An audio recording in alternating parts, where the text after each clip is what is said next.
ईसाई धर्म अपना ले रहे हैं। ईसाई लोग बहुत तेजी से प्रचार कर रहे हैं, पैसा दे दे के हमारे हिंदू भाइयों को धर्म परिवर्तन करा दे रहे हैं। बाबा जी आप यीशु मसीह में आ जाइए, बपतिस्मा ले लीजिए, कोई आप पर केस नहीं कर सकता। कोई शब्दों की त्रुटि हुई हो तो आप कृपालु हैं, दयालु हैं, दास को बार बार क्षमा कीजिए। आज हमारे सनातन सबसे कम, पूरी दुनिया में सबसे कम हिंदू हैं।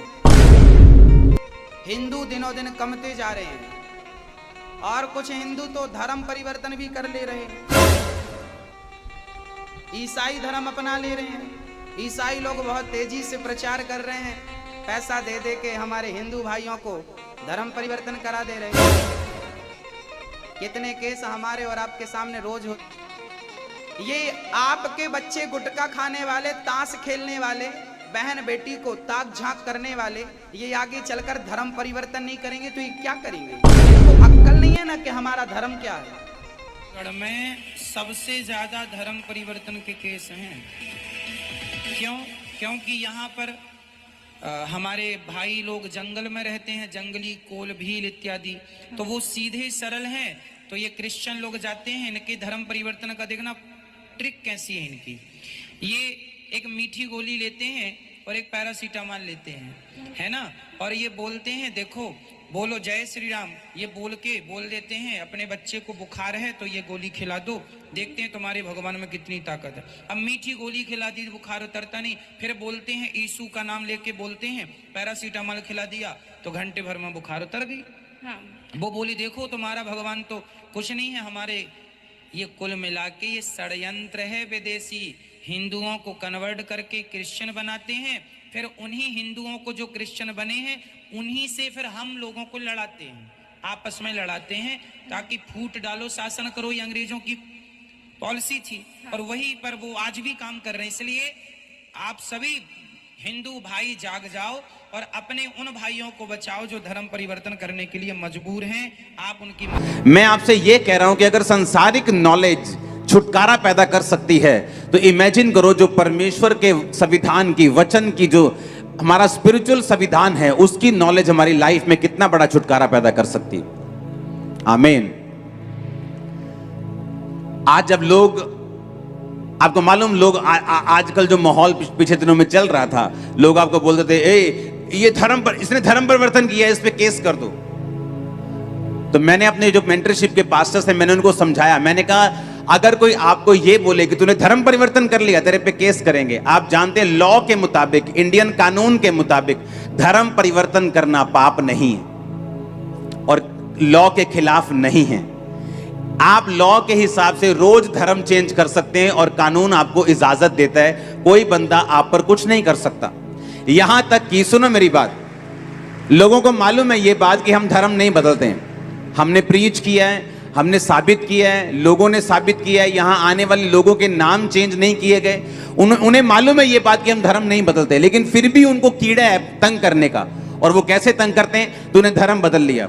और अगर आप लॉ के जानकार हों, अगर आपको लॉ का मालूम हो, अगर आप उसको आगे से पूछें कि इंडियन लॉ के मुताबिक क्या धर्म परिवर्तन करना अपराध है, अगर तो अपराध है तो मुझे अरेस्ट करो, अगर अपराध नहीं है तो मैं तुझे, जो मुझे लॉ के मुताबिक चलने से रोक रहा है, मैं तुझ पे कार्रवाई करवा सकता हूं और पुलिस को उस पे कार्रवाई करनी पड़ेगी।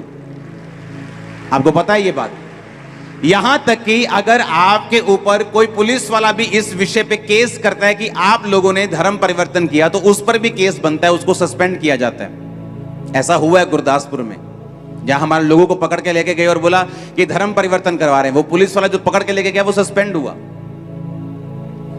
क्योंकि आपको अगर लॉ की नॉलेज है, आपको यह मालूम होना चाहिए कि धर्म परिवर्तन करना अपराध नहीं, लालच देकर धर्म परिवर्तन करना अपराध है। और लोगों को मालूम है हम लालच नहीं देते, आपको भी मालूम है, हाँ या ना? अगर कोई ये बोलता है कि तूने लालच देकर धर्म परिवर्तन किया है, उसको बोलो प्रूफ कर। अगर तू प्रूफ नहीं कर पाया तो हम तुझ पे एक्शन लेंगे। अभी वो डर जाएंगे, मैं आपको बता रहा हूं। कोई बंदा प्रूफ नहीं कर पाया, जिस तरह एलियन है जी, एलियन यूएफओ दिखा, बस वो एलियन दिखता है, ओरिजिनल में है नहीं। उसी तरह से धर्म परिवर्तन की बात सिर्फ एलियन है, कभी भी ओरिजिनल में साबित नहीं की जा सकती। 50 से 60 लाख लोग पंजाब में क्रिश्चियन है अभी, एक भी आप जगह साबित नहीं कर पाए कि हमने धर्म परिवर्तन लालच देके किया होगा, क्योंकि ये है ही नहीं। आमीन।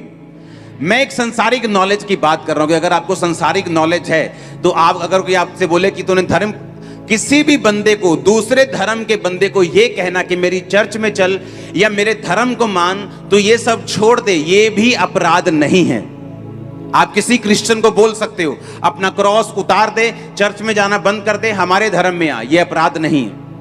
आप लालच दे के बोलो, डरा के बोलो, धमका के बोलो, वो अपराध है।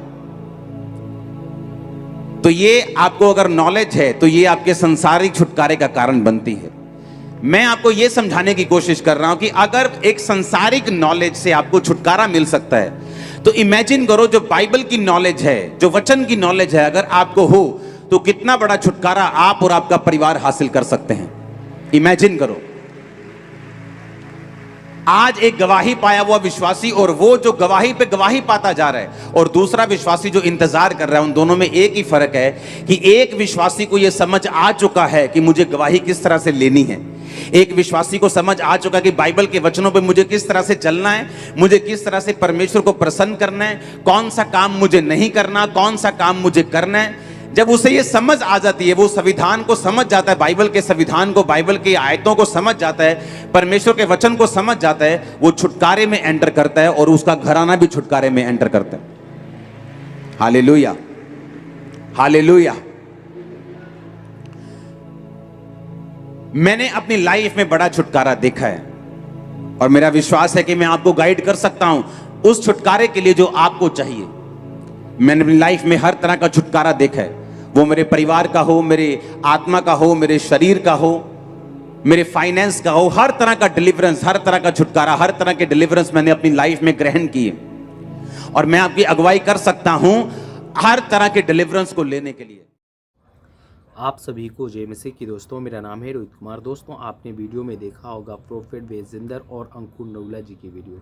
दोस्तों, वहां पर आपने देखा होगा कि प्रोफेट बेजिंदर जी और अंकुर नवला जी हमेशा प्रभु के प्रचार को आगे बढ़ाते रहते हैं, प्रचार प्रसार करते रहते हैं, हमेशा प्रभु के नाम से अपने जीवन में बहुत सारी चीज़ करते रहते हैं। जैसे कि बहुत सारे लोग आज अपने जीवन में संघर्षों में पले होते हैं, जो कि हमेशा वो लोग परेशान रहते हैं। बहुत से ऐसे लोग हैं जो आज तमाम प्रकार की चीज़ों से, जैसे नशे से लेकर के और तमाम प्रकार की चीज़ों से वो लोग पीड़ित रहते हैं। लेकिन मेरे प्रियो, आज हमारे बहुत से ऐसे लोग, भाई बहन हैं, जो व्यभिचार है और नशे हैं, चोरी है और तमाम प्रकार के पाप से उनको निकालने का काम कर रहे हैं। जैसे कि प्रभु यीशु मसीह ने अपने राज्य काल में उन्होंने काफ़ी लोगों के जीवन में बहुत सारी समस्याएं ठीक करी, उसी प्रकार वो भी आज प्रभु के दास बन करके, प्रभु के दास हो करके वो आज हमारे जीवन में और हमारे लोगों के जीवन में काम कर रहे हैं, ताकि प्रभु को लोग जानें,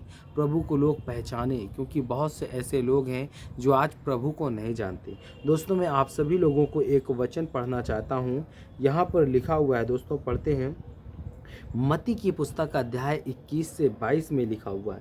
यहाँ पे परमेश्वर कहता है, जो कुछ तुम प्रार्थना करते समय मांगते हो वह तुम्हें मिलता है। मेरे प्रियो, प्रभु कहता है कि जब आप प्रार्थना करते समय अगर आप सही श्रद्धा से, यानी कि पवित्रता से अगर प्रार्थना करते हो, कोई भी चीज़ मांगते हो, तो प्रभु तुम्हें देगा। और वहीं पर अगर तुम अपने जीवन में प्रभु के वचन को विश्वास के साथ नहीं करते हो, अपनी सच्ची निष्ठा के साथ नहीं करते हो, तो प्रभु कहता है कि मैं आपकी प्रार्थना को नहीं सुनूंगा और जो तुम मांगोगे वो तुम्हें नहीं मिलेगा। क्यों? क्योंकि मेरे प्रियो, वहाँ पर परमेश्वर कहता है कि तुम्हारी आस्था ही वैसे थी, जैसी तुम्हारी आस्था होगी वैसे परमेश्वर आपको प्रार्थना करेगा। इसलिए हमेशा आपको अपने जीवन में निष्ठा के साथ, प्रभु के वचन के साथ अपने जीवन को व्यतीत करना चाहिए और विश्वास अपने आप पर अटूट बनाओ। प्रभु कहता है कि अटूट जब तक विश्वास नहीं बनाओगे, तब तक आप अपने जीवन में हमेशा परेशानियों का सामना करते रहो, हमेशा आपके जीवन में प्रॉब्लम बनती रहेगी। और प्रभु का वचन कहता है आपको हमेशा आशा रखना और प्रभु के वचन के तहत जीवन को व्यतीत करना बहुत ज़रूरी है। और दोस्तों, यहाँ पे परमेश्वर का वचन कहता है, जितने मेरे मसीह भाई बहन हैं, कि परमेश्वर कहता है, कुलुस्सियों की पुस्तक अध्याय 6 से 14 में लिखा हुआ है। यहाँ पर पढ़ते हैं, तुम अविश्वासियों के साथ आसमान युग में हो।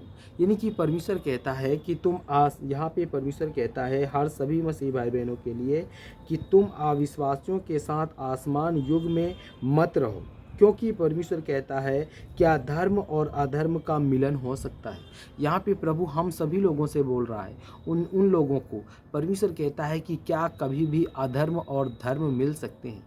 जैसे कि एक सच्चा आदमी और एक बुरा आदमी आपस में मिलन हो सकता है? नहीं हो सकता, क्योंकि मेरे प्रियो उसकी सोच अलग है और उसकी सोच अलग है। ठीक उसी प्रकार एक मसीही जीवन जीने वाला व्यक्ति की सोच भी सबसे अलग होती है, अलग धर्म के लोगों से भी अलग होती है।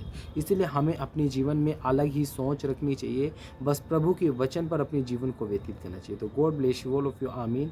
नेक्स्ट वीडियो मिलता हूँ दोस्तों।